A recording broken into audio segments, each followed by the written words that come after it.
If you're watching this video on Friday and you're not playing Friday by Rebecca Black, you've started your Friday off horribly. Put it on repeat for this workout, enjoy it. You can actually alternate with Freaky Friday by Chris Brown as well. All right, just enjoy your Friday. So we're gonna be doing an AMRAP 21. It's gonna start with 400 meter run, 21 two-handed dumbbell sumo deadlifts. Let's try saying that 3 times fast. 15 tuck jumps and 9 goblet squats. So we're looking to get a total of about 5 rounds in if you're really pushing it. Maybe more realistically along the lines of 4 and a little bit into that 5th round, but I really want you to try to push to get 5 in today. What that would look like is you need to average about 4 minutes a round.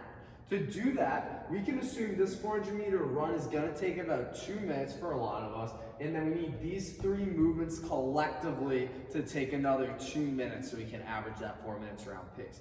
That's what I want you aiming for today. If you don't get it, that's okay, but I want you to strive for that. So, the 400 meter run, again, like I just said, should be taking you 2 minutes. If you don't have a spot to run outside or it happens to be a rainy day, although the weather is looking gorgeous this week coming up, we can do a couple different options. Number one is going to be to do 2 minutes of running up and down some stairs in your house. So it can be just 2 minutes of stair climbs going up and down.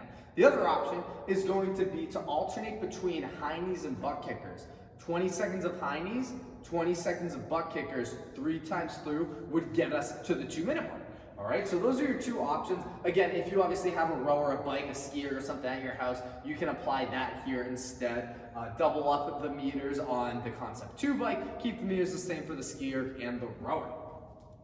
Then, the 21 two-handed dumbbell sumo deadlifts. Here's how this is gonna work today, team. I'm gonna have my dumbbell pointing at my feet. I'm gonna set my feet up maybe at my squat stance or a little bit wider. It doesn't have to be a true sumo stance. My toes are gonna be pointing slightly out. What I'm gonna do is get both hands on each side of the dumbbell. So from here, I'm gonna go down almost more like a squat than a deadlift. We're gonna make sure my butt sinks nice and low. I'm gonna get as low as I can without a round in my lower back. So if I can get the backs of my fingers to just tap the ground like that, I'm gonna stand right up from there. If maybe my lower back mobility isn't as good due to maybe tight hips, tight glutes, tight hamstrings, and I'm only getting to about mid-shin, that's completely fine. You don't have to go all the way to the ground, but we do wanna feel that butt squeezing hard at the top. So it's gonna be that hinge down, get as low as you can, and then stand back up. Do your best to try to stay consistent with how low you go.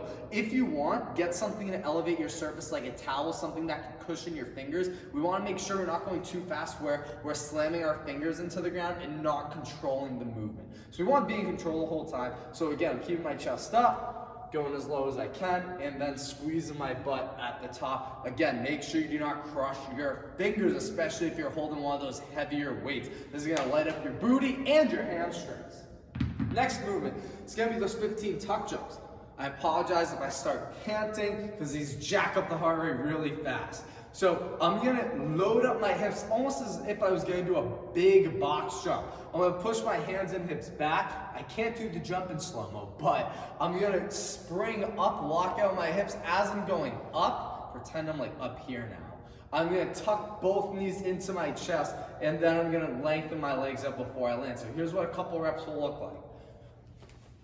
All right, I'm trying to get as high as I can with my knees.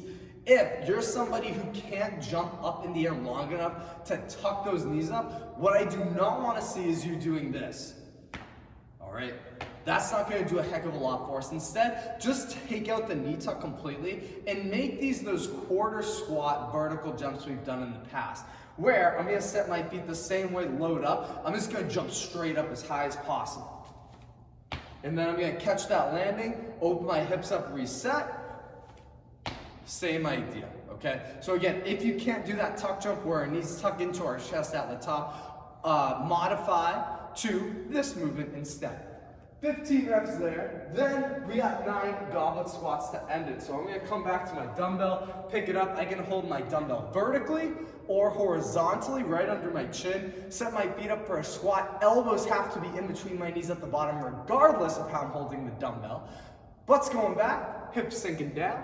I'm gonna drive my knees out over the side of my foot, and they're not coming in towards each other, keeping that chest up, driving up out of the heels, and kind of similar to that sumo deadlift, making sure I'm squeezing my butt hard at the top. So, kind of an unconventional workout today, a little bit different. We got that kind of cool CrossFit traditional style rep scheme, but we got that new movement of the dumbbell sumo deadlifts, and then we haven't really incorporated too many tuck jumps in the workout.